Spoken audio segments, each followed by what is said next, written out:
Durante casi 20 años, Apple vendió una computadora llamada Mac Pro. Era su computadora de escritorio más potente y costosa, hecha para profesionales. El pasado marzo, Apple dejó de fabricarla. El modelo desapareció de su sitio web y la compañía confirmó al medio tecnológico 9to5Mac que no tiene planes de hacer otra. Para la mayoría de las personas, esta noticia fue irrelevante. El Mac Pro nunca se vendió en grandes cantidades, ya que estaba hecho para un pequeño mercado de usuarios avanzados que podían darse el lujo de gastar $6,000 o más en su máquina. Pero dentro de ese mercado, su descontinuación fue algo importante, ya que marcó el final de una era de la computación que comenzó con la Power Mac original en 1994. En este video, explicaré los factores más importantes que contribuyeron a que Apple terminara la línea Mac Pro y lo que eso significa para los usuarios avanzados que tal vez querían uno. Muy bien, ahora volvamos al Mac Pro. Ahora, la mayoría de los usuarios comunes de Apple probablemente nunca han usado un Mac Pro, así que empecemos aclarando qué era y por qué existía. El Mac Pro era una de las computadoras más potentes que Apple fabricaba. El modelo original salió en 2006 reemplazando al Power Mac y aunque tenía un diseño nuevo, seguía usando la mini torre. Factor de forma, un término usado para cualquier computadora personal alojada en una caja alta y rectangular que normalmente se colocaba al lado o debajo de tu escritorio, con un monitor, teclado y ratón conectados por cables. Este factor de forma era la opción más práctica y rentable para los fabricantes y se volvió extremadamente popular en los años 90. Las mini torres tenían suficiente espacio para alojar todas las piezas estándar de la computadora y a menudo contaban con ranuras y bahías adicionales para discos duros, unidades de disco, memorias RAM y tarjetas gráficas adicionales. También eran modulares, lo que significaba que los usuarios podían reemplazar las piezas si se rompían o quedaban obsoletas, lo cual era más barato que comprar una computadora nueva. Todo ese espacio interno también significaba un buen flujo de aire, así que los componentes se mantenían frescos y funcionaban de manera confiable. La torre básicamente aseguraba que tu compra estuviera preparada para el futuro. Pero también tenía desventajas. A menudo venían en gabinetes beige poco atractivos, y acceder a esas partes internas podía ser incómodo. Normalmente, tenías que desatornillar y quitar un panel lateral, meter la mano dentro de la computadora y muchas veces buscar a tientas el cable correcto para desconectar. Mientras que instalar una significaba crear un enredo de cables para el monitor, teclado, ratón, bocinas, impresora, alimentación y conexión de red.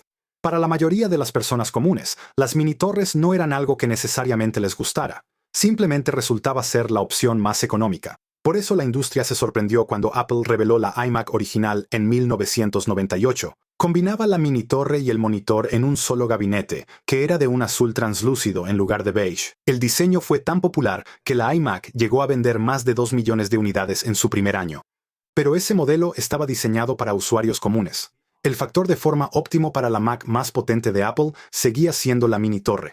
Así que, en lugar de crear un diseño radicalmente nuevo para la Power Mac G3, simplemente hicieron algunas mejoras inteligentes. Como un gabinete azul y blanco más atractivo, asas integradas para facilitar el transporte y la puerta lateral abatible, donde al jalar una sola palanca se abría la máquina y les daba a los usuarios acceso fácil a todos los componentes internos. No se necesitaban herramientas. Incluso podías abrir la Power Mac mientras estaba encendida. Apple reservó el rediseño más radical para el año siguiente. En julio del 2000, presentaron la Power Mac G4 Cube, una pequeña computadora de 20 centímetros suspendida en una carcasa de acrílico transparente. No tenía ventilador, así que era relativamente silenciosa, mientras que la unidad de CD estaba en la parte superior, haciendo que la computadora se pareciera a una tostadora cuando se expulsaba un disco. Pero lo más genial era que toda la electrónica interna se podía extraer usando una manija en la parte inferior. La G4 Cube fue un gran logro de ingeniería y diseño, pero a diferencia de la iMac, a los usuarios profesionales no les importaba si su computadora era grande o pequeña, de acrílico o beige. Solo querían que fuera potente y expandible. Y aunque la G4 Cube tenía el mismo procesador de 500 MHz que la G4 Tower, su rendimiento gráfico se veía afectado debido a las limitaciones térmicas del sistema de enfriamiento pasivo. Su tamaño compacto tampoco dejaba espacio para ranuras PCI internas y ofrecía pocas opciones de expansión. Además, tenía un precio $200 más alto que una torre G4 con potencia similar. Torre. Para la gran mayoría de los clientes profesionales, la elección era fácil. La G4 Cube logró solo 150,000 unidades vendidas en su primer año antes de ser descontinuada, mientras que la G4 Tower superó las 800,000 ventas durante el mismo periodo. El jefe de marketing de Apple, Phil Schiller, admitió que, cito, «Los dueños de la Cube aman sus cubes, pero la mayoría de los clientes decidió comprar nuestras poderosas mini torres Power Mac G4 en su lugar. Así que durante los siguientes 2 años, Apple se enfocó en construir la mini torre más poderosa que pudieron, lo que resultó ser la Power Mac G5 en 2003. Fue la primera computadora personal con un procesador de 64 bits, al que Apple llamó el más rápido del mundo. Pero todo ese poder tenía un precio. La Power Mac G5 Cube se calentaba más y consumía más energía que cualquier Mac anterior. El calor es el enemigo de un procesador. Cuando un chip se calienta demasiado, tiene que reducir su velocidad, desacelerándose deliberadamente para evitar el sobrecalentamiento y dañar los componentes. Así que, para mantenerla fresca, la Power Mac G5 fue diseñada para tener el máximo flujo de aire. Apple reemplazó su carcasa de plástico por una de aluminio, un material mucho mejor para la conductividad térmica. También cubrieron la parte frontal y trasera con perforaciones, para que el aire pudiera pasar sin resistencia. La carcasa se dividió en 4 zonas térmicas diferentes, cada una con su propio sistema de enfriamiento. Se usaron un total de 9 ventiladores, en comparación con los 4 de la generación anterior de Power Mac, pero como cada ventilador podía controlarse de manera independiente, el nuevo modelo era el doble de silencioso. El problema era que todos esos ventiladores no eran suficientes para la configuración de gama alta de 2.5 GHz. Así que Apple hizo algo bastante inusual para una computadora de escritorio de consumo. Agregaron un sistema de enfriamiento líquido para eliminar el exceso de calor y evitar la reducción de rendimiento. Normalmente, Apple presentaría un nuevo chip en sus computadoras de escritorio y luego lo agregarían a sus laptops poco después, pero tuvieron serios problemas al intentar poner el chip G5 en una laptop, ya que se sobrecalentaba muy fácilmente. Nunca resolvieron ese problema y nunca se fabricó una PowerBook G5. Eso significaba que Apple había llegado a un límite térmico. Si llegara a existir un chip G6, probablemente se calentaría aún más que el G5, lo que solo empeoraría una situación ya mala. Fue entonces cuando Steve Jobs se dio cuenta de que perseguir solo la potencia bruta era un error. La métrica más importante para un chip de computadora era el rendimiento por vatio, lo que ponía el enfoque en la eficiencia energética en lugar de solo el rendimiento bruto. Así que en su conferencia para desarrolladores en 2005, Steve Jobs anunció que Apple abandonaría PowerPC y cambiaría a chips Intel, diciendo, cito, «Cuando vemos las hojas de ruta proyectadas hacia mediados de 2006 y más allá, lo que vemos es, el PowerPC nos da como 15 unidades de rendimiento por vatio, pero la hoja de ruta de Intel en el futuro nos da 70. Y esto nos dice lo que tenemos que hacer». Para hacer la transición de 5 modelos diferentes de computadoras a Intel, Apple predijo que tomaría de 18 a 24 meses, pero lograron hacerlo en solo 7, comenzando con la iMac en enero de 2006 y terminando con la Mac Pro en agosto. A los clientes les encantó el nuevo modelo. Al dejar atrás la arquitectura PowerPC por procesadores Intel Xeon de doble núcleo y 4 núcleos, Apple rompió los récords de rendimiento anteriores. Mientras que el interior rediseñado ofrecía un flujo de aire aún mejor, 2 unidades ópticas y 4 bahías para discos duros que podían quitarse e instalarse más fácilmente que antes. Este periodo es lo que yo llamaría el punto máximo del Mac Pro. Ofrecía todo lo que los usuarios avanzados querían a un precio más bajo para las configuraciones de gama alta.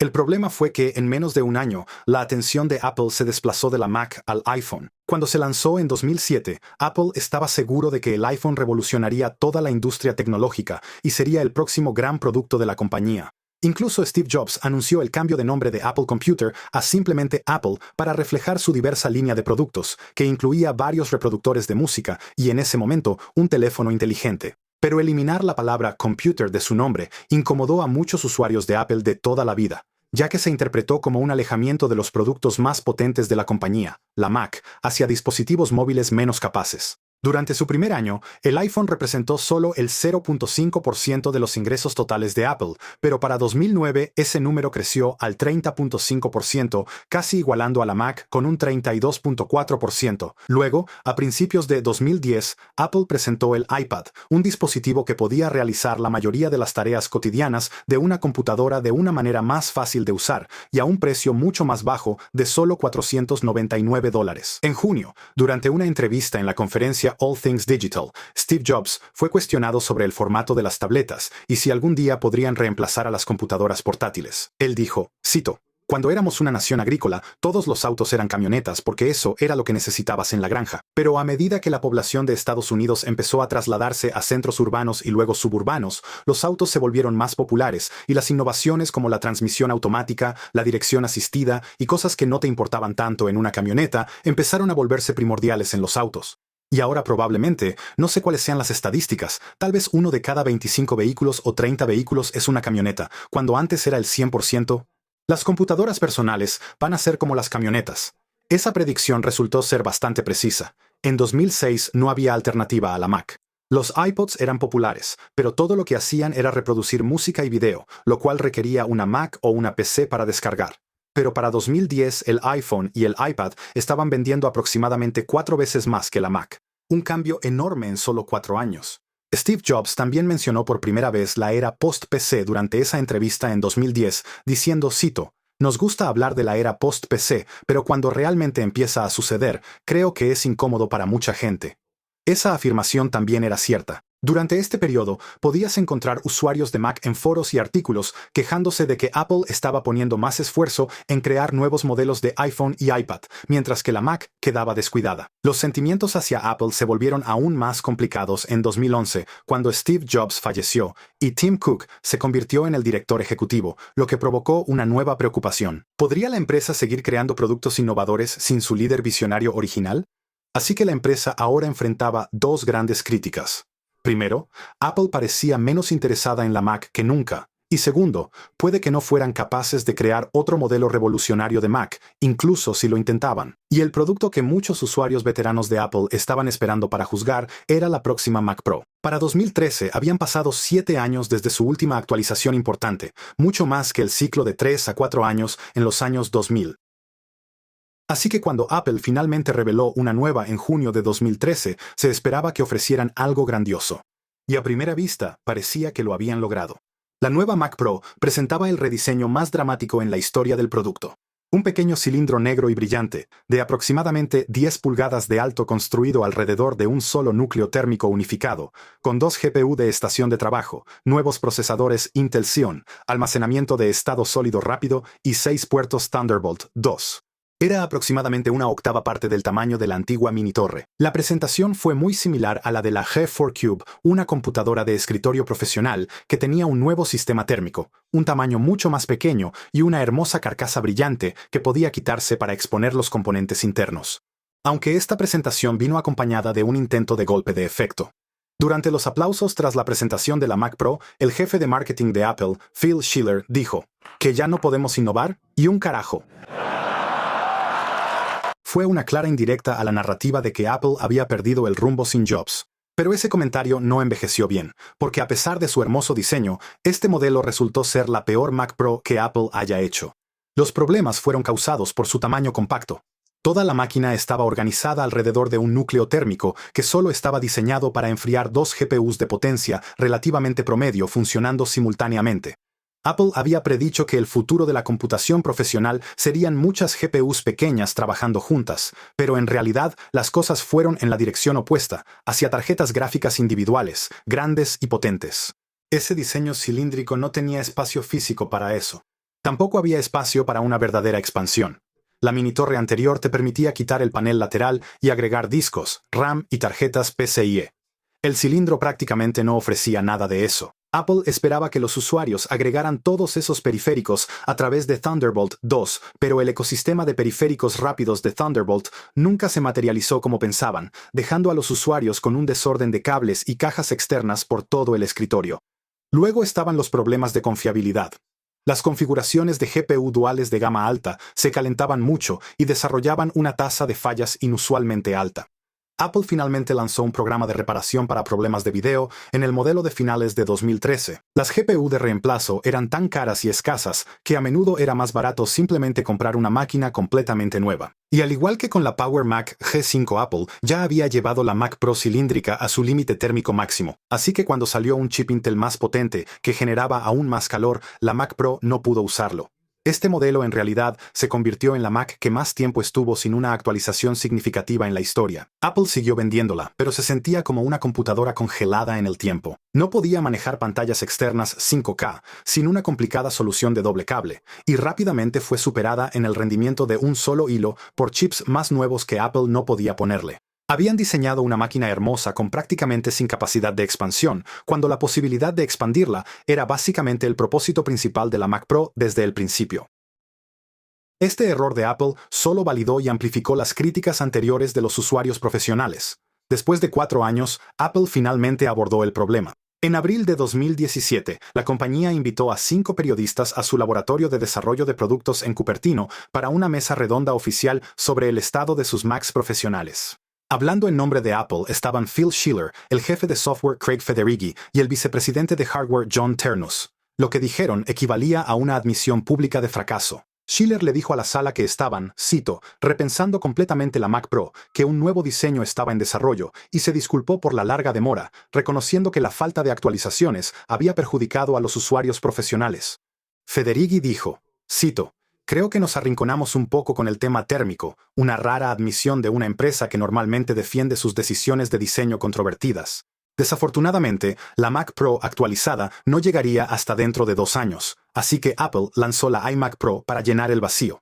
En muchos aspectos, era una mejor opción que la Mac Pro cilíndrica. Con un precio inicial de $5,000, la iMac Pro tenía un CPU que era 35% más rápido que una Mac Pro comparable, y una configuración de tarjeta gráfica única que funcionaba 65% más rápido que el rendimiento de una sola tarjeta en la Mac Pro. La iMac también tenía unidades de estado sólido actualizadas que eran el doble de rápidas, pero la desventaja era la expansión. La iMac Pro no tenía componentes accesibles para el usuario como la Mac Pro, así que los clientes tenían que comprar toda la RAM y el espacio de almacenamiento que necesitaban al momento de la compra, por lo que Apple cobraba mucho más caro en comparación con terceros. Así que, aunque la iMac Pro ofrecía un mejor rendimiento, no era la estación de trabajo profesional completa que los usuarios avanzados necesitaban. Cuando la nueva Mac Pro finalmente llegó en junio de 2019, los profesionales de todo el mundo respiraron aliviados.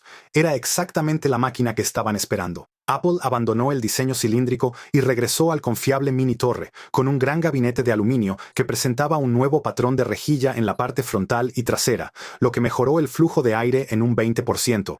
En lugar de que las asas estuvieran integradas en el gabinete de aluminio, ahora formaban parte de un nuevo marco de acero del que se podía retirar la carcasa, permitiendo a los usuarios acceder a todos los componentes internos desde todos los lados. Sus gráficos también mejoraron drásticamente gracias al nuevo sistema de módulos MPX de Apple, que combinaba energía, video y transmisión de datos en un solo módulo sin cables. Esto no solo facilitó la instalación de las GPU, sino que también permitió que estuvieran profundamente integradas en el sistema. Por ejemplo, en una PC normal, los puertos Thunderbolt pertenecen a la tarjeta madre, que es la parte principal donde se conecta todo lo demás, mientras que la tarjeta gráfica es un accesorio que se instala por separado y viene con sus propios puertos de video, que son más simples y solo sirven para video.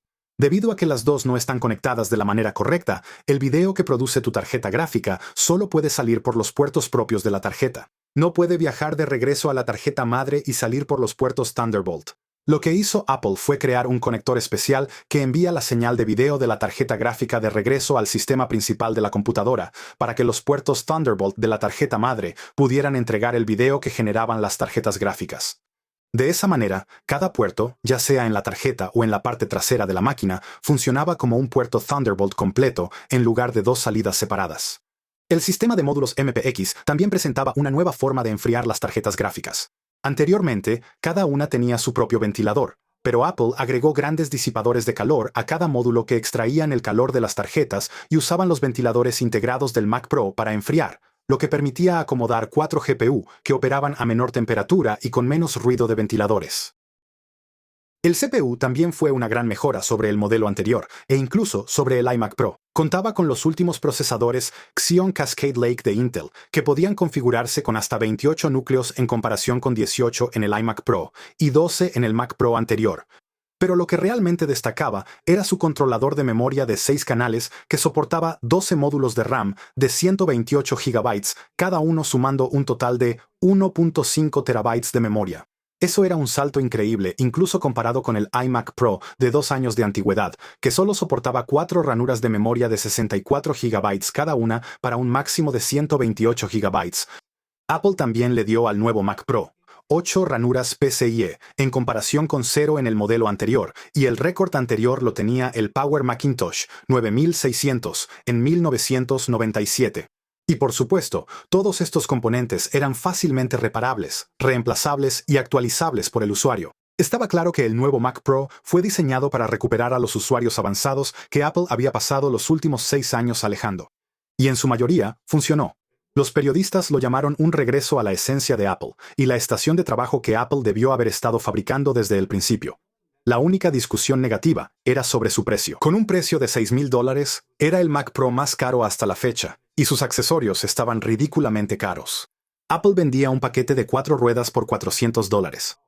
Si comprabas el Pro Display XDR, básicamente costaba casi lo mismo que el propio Mac Pro, ya que tenía un precio de $5,000 y el soporte se tenía que comprar por separado por $1,000 adicionales. Apple pudo salirse con la suya, ya que el Mac Pro solo atraía a una pequeña base de clientes que básicamente no tenía otra opción. Ahora, a pesar de haber hecho un gran Mac Pro para los usuarios avanzados que podían pagarlo, Apple puso a esos clientes en otra situación incómoda solo un año después, cuando anunciaron que todas sus Macs dejarían de usar Intel para pasar a sus propios chips personalizados. Los clientes que acababan de comprar el nuevo Mac Pro sintieron que su inversión ya estaba obsoleta.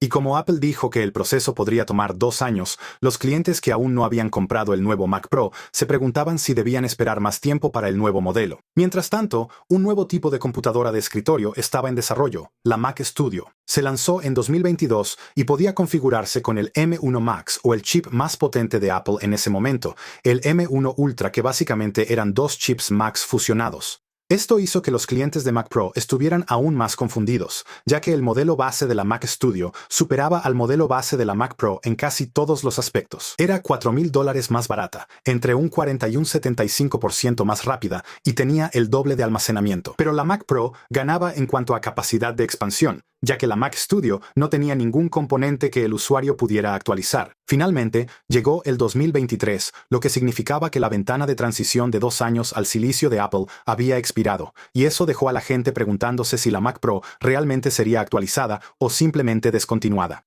Dentro de Apple estaba ocurriendo un debate similar. No estaban exactamente seguros de qué hacer con la Mac Pro. La mayoría de sus ventajas, como el sistema de módulos MPX, las ranuras de memoria y los componentes reemplazables, quedarían obsoletas con el silicio personalizado de Apple, ya que integra la CPU, GPU y RAM en un solo chipset, haciendo imposible conectar tarjetas gráficas o memoria adicionales.